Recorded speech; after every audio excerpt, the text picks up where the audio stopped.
भिखारी नहीं, व्यापारी था वो। विजुअल, अंधेरा कमरा, धीरे से जलता हुआ दिया। फिर अचानक स्टेशन की भीड़ का सीन। क्या आपने कभी सोचा है कि एक इंसान और एक जानवर के बीच सबसे बड़ा फर्क क्या है? नहीं, अक्ल नहीं, बल्कि चुनाव करने की ताकत। आज मैं आपको एक ऐसे इंसान की कहानी सुनाने जा रहा हूं जिसे समाज ने कचरा समझकर ठुकरा दिया था। वह एक रेलवे स्टेशन पर हाथ फैलाकर बैठा रहता था, लेकिन एक दिन एक अजनबी ने उसे भिखारी नहीं, बल्कि एक चोर कह दिया। उस एक शब्द ने ऐसी आग लगाई कि 6 महीने बाद वह शख्स उसी स्टेशन पर अपनी कार से उतरा। आखिर उस एक शब्द में ऐसा क्या था?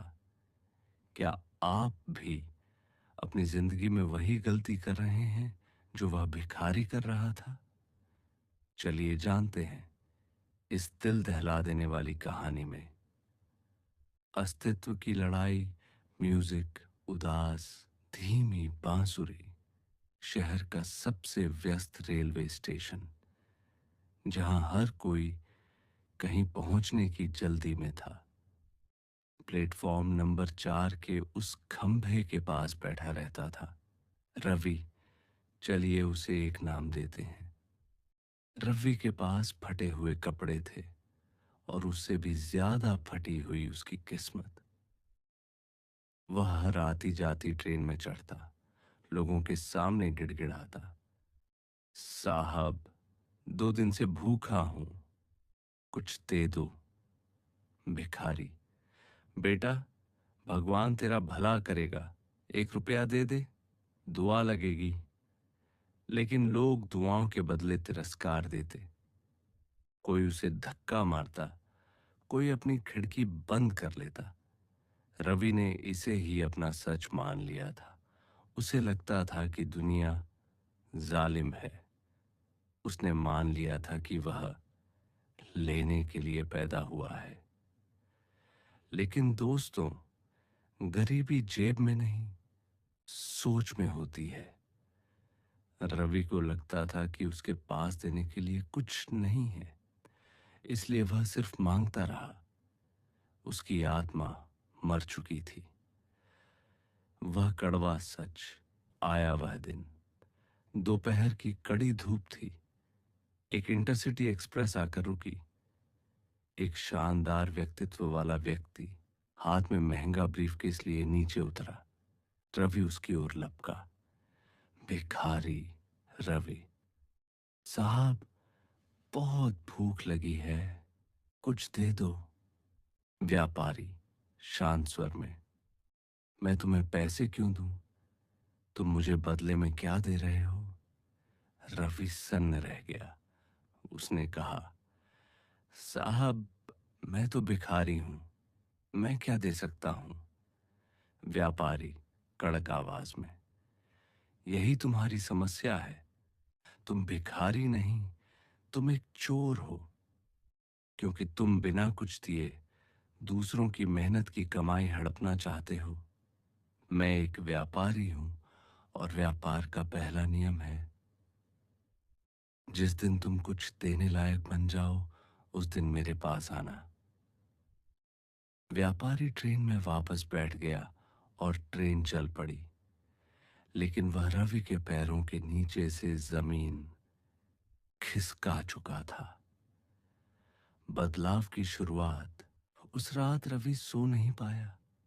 मैं चोर हूं, मैं चोर हूं, ये शब्द उसके दिमाग में हथौड़े की तरह बज रहे थे। अगले दिन उसने भीख नहीं मांगी। वह स्टेशन के पास के जंगल में गया। वहां उसने देखा कि बहुत सारे जंगली फूल खिले हैं। उसने सोचा, मेरे पास पैसा नहीं है, पर ये फूल तो सबके हैं। उसने सुंदर फूलों का एक गुच्छा बनाया।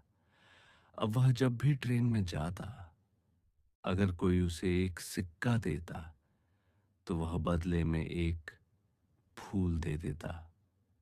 रवि साहब, ये भीख नहीं है। ये फूल आपकी मदद के लिए एक छोटा सा तोहफा है। चमत्कार देखिए, लोगों का नजरिया बदल गया। लोग उसे अब घृणा से नहीं, सम्मान से देखने लगे। जो लोग पहले खिड़की बंद कर लेते थे, अब वे फूल लेने के लिए उसे बुलाने लगे। रवि अब भिखारी नहीं रहा था, वह एक फूल बेचने वाला बन चुका था। उसके अंदर का व्यापारी जाग चुका था। वक्त बीतता गया। रवि ने उन पैसों से एक छोटी सी टोकरी खरीदी, फिर एक साइकिल, और फिर स्टेशन के बाहर एक छोटी सी फूलों की दुकान लगा ली। 1 साल बाद वही व्यापारी फिर उसी स्टेशन पर आया। रवि आज साफ सुथरे कपड़ों में था। उसने दौड़कर उस व्यापारी के पैर छुए। रवि साहब, पहचाना? मैं वही चोर हूं जिसे आपने आईना दिखाया था। आज मेरी शहर में 3 फूलों की दुकानें हैं। मैं आज आपको भीख नहीं, अपना सम्मान देने आया हूं। व्यापारी, मैंने तुम्हें सिर्फ एक रास्ता दिखाया था रवि। उस पर चलने की हिम्मत तुम्हारी थी। दोस्तों, इस कहानी का सार बहुत गहरा है।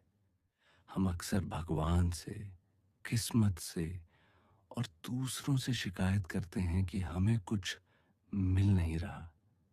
लेकिन खुद से पूछिए, क्या आप कुछ दे रहे हैं? अगर आप प्यार चाहते हैं तो प्यार देना शुरू करें।